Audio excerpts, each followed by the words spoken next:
Baik, Assalamualaikum warahmatullahi wabarakatuh. Bagaimana kabar hari ini para penonton yang setia, terutama yang kepada peserta MPLS SMA Negeri 10 Bulukumba. Nah, hari ini kita akan sedikit mengadakan bincang-bincang dengan Bapak Ramli, yaitu salah satu guru SMA Negeri 10 Bulukumba. Nah, tema pada hari ini yaitu nilai-nilai kearifan lokal, terutamanya nilai lokal yang ada di Indonesia saat ini. Selanjutnya kami akan mengundang Bapak Ramli untuk masuk bersama kami di sini. Silahkan.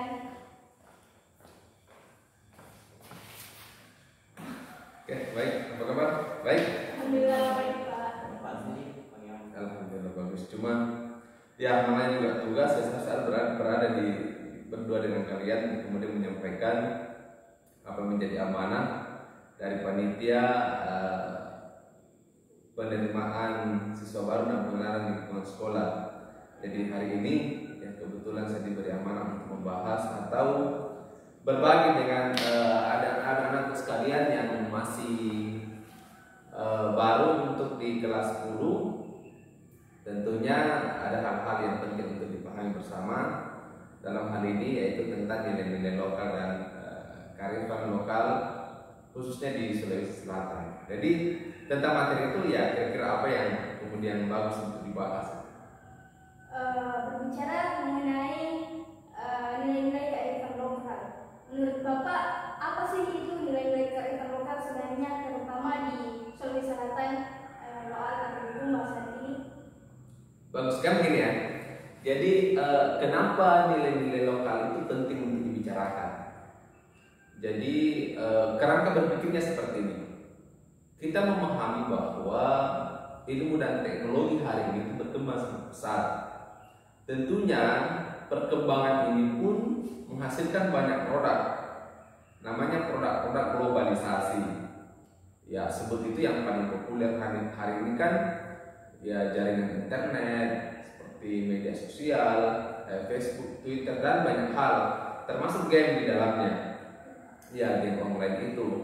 Nah sehingga dengan adanya produk-produk yang lahir dari ilmu dan teknologi ini yang mewarnai, yang menandai perkembangan global, maka tentulah di dalamnya itu terselip sebuah nilai, itu nilai-nilai budaya, nilai-nilai budaya yang lahir dari produk-produk global.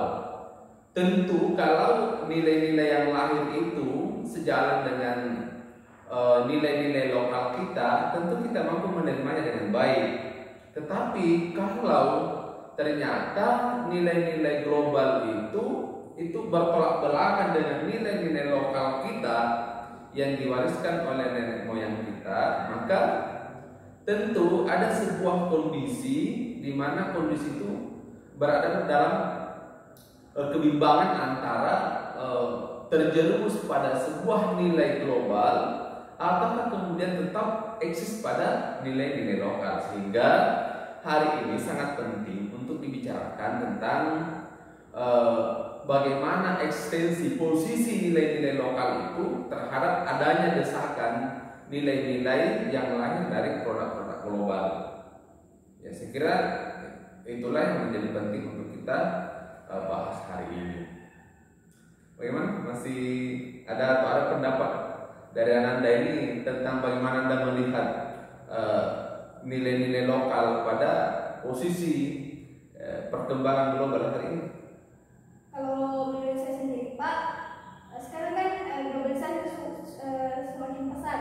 Nah, bisa dilihat dari contoh kecilnya saja, di mana pakaian kan Indonesia itu dulu tidak seperti ini, tetapi mereka mengikuti cara berpakaian dari negara-negara lain, sehingga cara berpakaian dari masyarakat Indonesia sendiri sedikit terkikis karena adanya cara berpakaian dari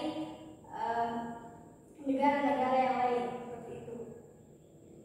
Ada komentarnya? Betul sih, pada zaman sekarang ini kan budaya kita sudah terkikis oleh budaya dari luar. Artinya budaya kita mulai sedikit kehilangan atau adanya campur aduk dari budaya luar seperti itu. Oke, baik. Jadi salah satu contoh yang diangkat itu adalah bagian daripada nilai lokal. Jadi cara berpakaian itu benar adalah bagian daripada nilai lokal.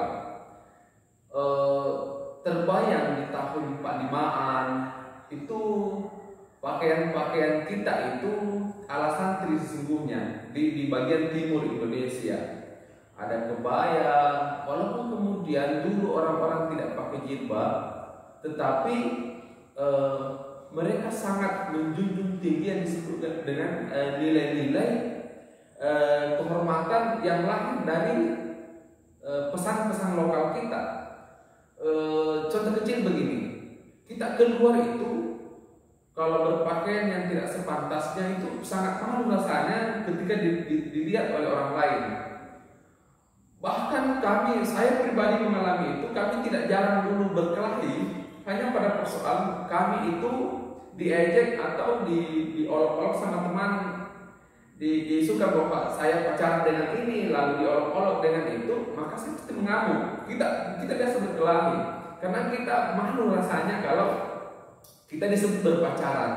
Beda dengan hari ini, itu anak-anak kita itu berpacarannya itu agak vulgar, terbuka, dan mereka tidak merasa malu dengan itu. Inilah salah satu bukti bahwa dengan hadirnya nilai-nilai global, nilai-nilai budaya yang dibawa yang diselipkan dalam produk global itu mengikis eksistensi nilai-nilai lokal kita, sehingga kalau ini tidak cepat kemudian kita antisipasi bersama, maka boleh jadi generasi ke depan itu akan kehilangan dan tidak tahu dengan nilai-nilai lokal nenek moyangnya. Itu yang menjadi penting untuk dipahami bersama. Kaitannya dengan misalnya pelajar dengan nilai-nilai lokal itu, kita dulu pelajar itu menjunjung tinggi yang disebut dengan persaingan belajar dalam kelas. Kemudian betul-betul kita belajar dengan segala sarana dan prasarana yang terbatas. Kemudian kita tahu betul memposisikan diri kita sebagai anak didik dari guru. Kalau guru disebut namanya, kita sudah pada ketakutan. Apapun yang bilang guru, itu pasti dilakukan, pasti dikerjakan. Berbeda hari ini dengan banyaknya kasus, itu ada sangat banyak peristiwa yang sangat menyedihkan kita dengar. Ada anak didik tiba-tiba memukul gurunya, atau ada orang tua anak didik datang ke sekolah membawa parang untuk dia parangi gurunya.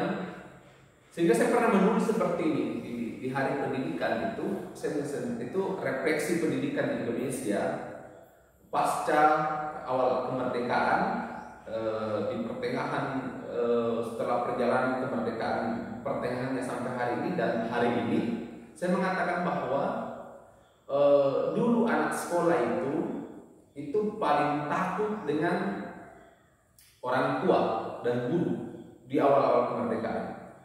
Kalau guru sudah bilang seperti ini, jangan ke macam-macam, sebentar singgah kak di rumahmu, kasih tahu orang tuamu, maka anak didik ini sudah minta ampun. Ampun kak ibu guru, tolong jangan dikasih tahu saya punya orang tua, dibunuh kak sama orang tua aku kalau saya jelek tinggal di sekolah.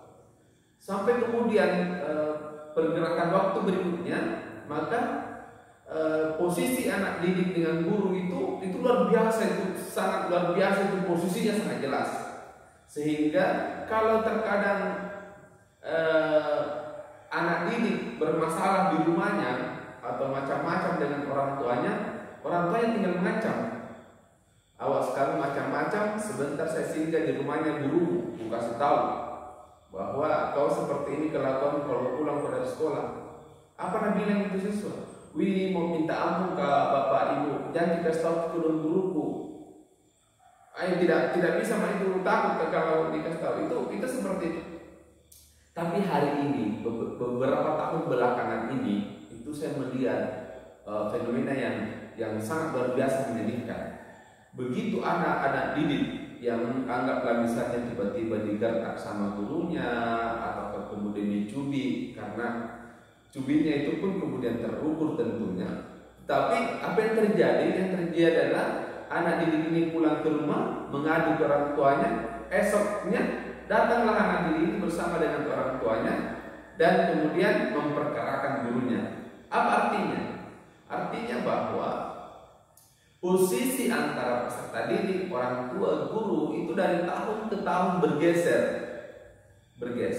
dan nilai yang ada di dalamnya pun bergeser, sehingga tentu nilai-nilai keberkahan dari sistem belajar dalam kelas antara anak didik dengan gurunya itu hilang gara-gara kemudian tidak adanya keikhlasan untuk menjalani proses yang disebut dengan siklus belajar. Saya kira seperti itu.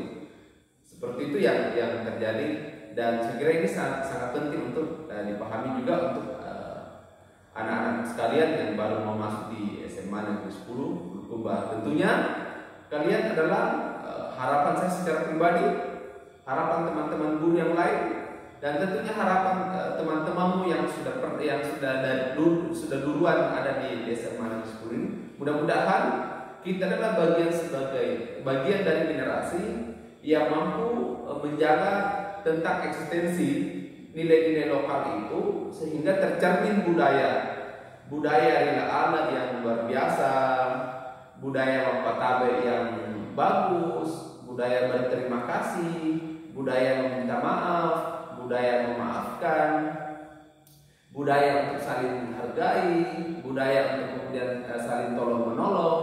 Itu yang penting dihadirkan. Kalau nilai-nilai lokal yang saya sebutkan tadi ini mampu kemudian kita jaga dan bina bersama, maka urusan kecerdasan, kepintaran itu tunggu berkahnya Tuhan. Tunggu berkahnya Tuhan. Kalau anak ikhlas kemudian belajar, motivasinya bagus, dan senantiasa pada koridor etika yang baik, maka tentulah itulah hakikat daripada prestasi belajar Anda. Bukankah definisi daripada hasil belajar itu adalah sebuah perubahan tingkah laku menuju pada kesempurnaan akhlak dan tingkah laku itu. Jadi hasil belajar itu bukan nilai 90, bukan nilai 80, bukan nilai 70. Tetapi ketika Anda membuka referensi dan teori-teori mengatakan bahwa yang disebut dengan hasil belajar adalah perubahan tingkah laku menuju pada tahap kesempurnaan. Itu yang disebut dengan hasil belajar. Sehingga hari ini pemerintah di lingkungan sekolah kurikulum itu betul-betul diformat untuk bagaimana kurikulum itu mengarahkan pada tidak hanya kognitif yang diserang atau pengetahuannya, tetapi keterampilan dan etika sikapnya itu yang paling utama. Saya kira seperti itu yang harus dipahami. Olehnya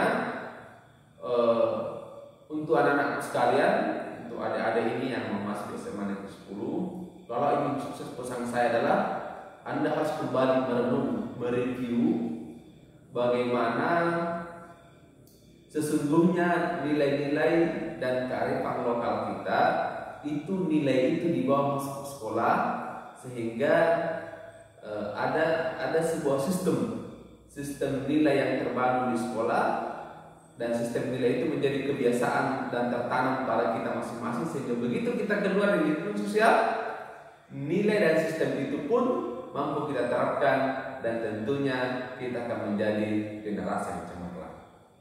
Ya, saya kira seperti itu. Nah, masih ada yang ingin disampaikan atau ingin kita sama-sama diskusikan pada kesempatan ini? Mungkin masih ada? Itu apa rekomendasi untuk generasi hari ini, khususnya pelajar, terkait dengan kearifan lokal? Jadi ada beberapa yang saya bisa rekomendasikan kepada peserta didik atau anak-anak didik hari ini, ya terutama pada anak-anak baru ini yang baru mau masuk di SMA Negeri 10 Bulukumba. Yang pertama adalah bahwa Cobalah kemudian kembali ke lingkungan keluarga Anda pandang kedua orang tua Anda pandang saudara-saudara Anda, lalu kemudian berpikir apa yang kemudian terbaik Anda bisa lakukan untuk mereka. Jangan dulu berpikir untuk Anda. Apa yang terbaik Anda bisa lakukan untuk mereka? Apa yang Anda lakukan untuk bisa menyenangkan kedua orang tua Anda? Apa yang bisa Anda lakukan untuk mampu menyenangkan orang-orang di sekitar Anda? Pada posisi setidaknya adalah akhlak, perilaku dan tingkah laku Anda. Itu yang menjadi rekomendasi pertama. Rekomendasi yang kedua adalah ada yang disebut dengan budaya intelektual, budaya belajar, budaya literasi. Jadi budaya belajar ini itu penting ditanamkan, bahwa betul Anda masuk di lingkungan sekolah dari jam 7 hingga jam 2 misalnya secara normal, apalagi kalau hari ini mau diharapkan seperti tidak dalam kondisi COVID, maka yang harus Anda lakukan adalah Anda tetap menanamkan budaya belajar itu.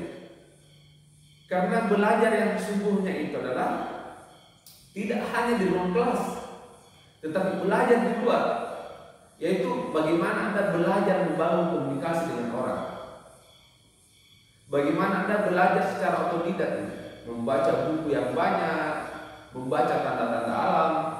Itu disebut dengan belajar. Belajar merenungi tentang setiap perilaku yang Anda lakukan, itu namanya belajar. Itu budaya belajar. Nah, kalau Anda lakukan itu, saya bisa menjamin bahwa Anda adalah bagian dari generasi yang hebat di antara 100 orang. Anda boleh jadi salah satu daripada yang 100 itu sebagai orang yang hebat. Kalau ada 1000 orang, nah Anda sudah melakukan apa yang saya bicarakan tadi itu, ungkapkan tadi itu tentang budaya belajar itu, maka yakinlah Anda salah satu dari yang cerdas. Seperti itu. Jadi mungkin di antara kalian ada yang tidak jago matematika, tapi ada yang jago di musik, ada yang jago di melukis, ada yang jago di berdagang, ada yang jago berbisnis, ada yang jago politik. Kenapa? Karena Anda adalah orang yang belajar menekuni bakat Anda dalam kondisi apapun. Tidak hanya di dalam ruang kelas Anda belajar, tapi di luar pun Anda belajar. Saya sangat sayangkan kalau Anda adalah salah seorang remaja yang kecanduan media sosial, dalam artian misalnya asik saja main Facebook seharian, main Twitter seharian, main game, apalagi main game seharian, maka saya sangat kasihan itu. Kenapa? Karena yang saya ungkap tadi, mengapa penting nilai-nilai lokal itu dibicarakan, karena inilah semua produk-produk ilmu dan teknologi inilah tadi yang kemudian ada nilai-nilai budaya yang terselip di dalamnya, dan tentunya itu sangat bertentangan nilai-nilai budaya belajar, ya, nilai-nilai dan budaya lokal kita. Maka tolonglah itu mulai sedikit dikurangi, sehingga anak-anak didik ini, adik-adik ini yang baru ini tentu memiliki budaya literasi yang baik, membaca buku yang banyak, belajar menulis, dan tentunya senantiasa berada dalam dialektika keilmuan. Terang.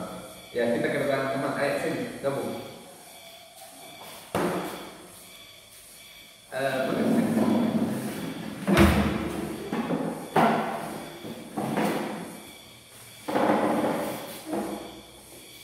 Ya, seperti itu ya. Jadi kita Anda di sini ya, dan arah di sini. Ya, oke. Saya kira seperti itu. Nah, ada rekomendasi yang lain untuk anak didik saya ini adalah, adik-adik saya ini atau anak-anak saya ini adalah, tolonglah kembali pada nilai-nilai agama ya, nilai-nilai agama, jangan lupa itu. Walaupun kemudian ada berbahasa ya, bahasa-bahasa anak gaul hari ini bahwa ya namanya anak muda mencari jati diri atau apalah begitu, tetapi saya kira itu tidak terlalu tepat kalau kemudian kita ini larut atau ya masuk sepenuhnya pada nilai-nilai hasil produk global itu tadi, karena kalau itu terjadi maka sesungguhnya kita lupa bahwa Anda betul hari ini masih kuat, masih muda, masih remaja, tapi tunggu berusaha bahwa Anda akan tua dan tentu Anda akan mati. Sebagai orang beragama bahwa kita percaya bahwa suatu nanti apa yang kita perbuat hari ini tentu pun akan kita tuai esok lusa. Ya, itu kita yakin itu, sehingga saya berharap untuk anak dan anakku sekalian ini tentu harus diperkuat mulai hari ini supaya nilai-nilai lokal kita tidak tergeser sepenuhnya oleh nilai-nilai kehadiran nilai-nilai dari pengaruh globalisasi, dan tentu semoga apa yang menjadi cita-cita kita bersama, apa yang menjadi cita-cita Anda pun terpenuhi. Saya kira seperti itu yang dapat kita diskusi hari ini. Tentu kalau ada kesempatan atau ada hal-hal yang masih didiskusikan, tentu ya bolehlah kita diskusi, tapi mungkin di tempat lain, tidak lagi di tempat ini. Saya kira seperti itu. Saya kembalikan.